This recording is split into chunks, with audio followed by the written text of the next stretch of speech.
প্রত্যেকটা মেয়েই তার বাবার বাসায় রাজকন্যা হয়ে থাকে, কোনো কাজকাম করতে হয় না, বাবা মা করতে দেয় না, কিন্তু নিজের সংসারে কাজ করতে হবে, কিছু করার নেই। তুমি হাজার অসুস্থ থাকো, তোমার কাজ তোমারই করতে হবে। তো সকাল সকাল ঘুম থেকে উঠে হাজব্যান্ডকে নাস্তা করিয়ে বিদায় দিলাম।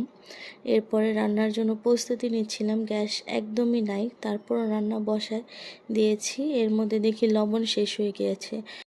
দেবরকে কল দিয়ে বললাম আমাকে একটু লবণ দিয়ে যাও, সে লবণটা দিয়ে গেল। এর মধ্যে দেখি বাহিরে হঠাৎ করে মিছিল যাচ্ছে, আর এত সাউন্ড হচ্ছে, মিছিল মিটিং হচ্ছে নিচে। তো এই সাউন্ডের জন্য বাসায় থাকা যাচ্ছিল না, আপনি দেখতে পাচ্ছেন। একটু পরপর মিছিল যাচ্ছিল বাসার নিচ দিয়ে। আমি আবার ওয়াশিং মেশিনে কাপড় ধুতে দিয়েছিলাম, কাপড় ধোয়া হয়ে গিয়েছে, এখন আমি নেড়ে দিচ্ছি কাপড়গুলো। আর এর মধ্যেই আমার হাজব্যান্ড চলে আসছে খাওয়ার জন্য। তো হাজব্যান্ডকে খাবার দিয়ে আমি নামাজ পড়তে বসলাম। নামাজ পড়ে কোরআন শরীফটা পড়লাম। আলহামদুলিল্লাহ, কোরআন শরীফ পড়লে শরীরটা একদম হালকা হয়ে যায়, মনটা ভালো হয়ে যায়।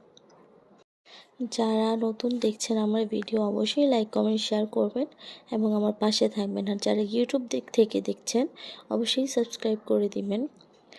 তারপরে সন্ধ্যার পর আমার আম্মু আসছে আমার বাসায়। আমার আম্মু তার বাচ্চা কাচ্চা নিয়ে আসছে, আমাদের গাজর, তারপর টমে, টুনটুন ওদের নিয়ে আসছে। গাজর তো ভয়ে খাটের চিপায় চলে গিয়েছে, সে প্রথম আসছে, বাসার বাইরে প্রথম বের হয়েছে, এই জন্য সে চিনতেছে না। টুনটুন আমার বাসায় আর আগেও আসছে, এই জন্য সে অনেক হ্যাপি। এই যে সাদাটা হচ্ছে টুনটুন, আর গাজর তো ওই চিপার ভিতরেই ছিল, বের হতে চাচ্ছিল না। আমার কাছে অনেক ভালো লাগছে, আমার আব্বু আম্মু আসলে আমার খুব ভালো লাগে, আমার মনটা অনেক ভালো হয়ে যায়।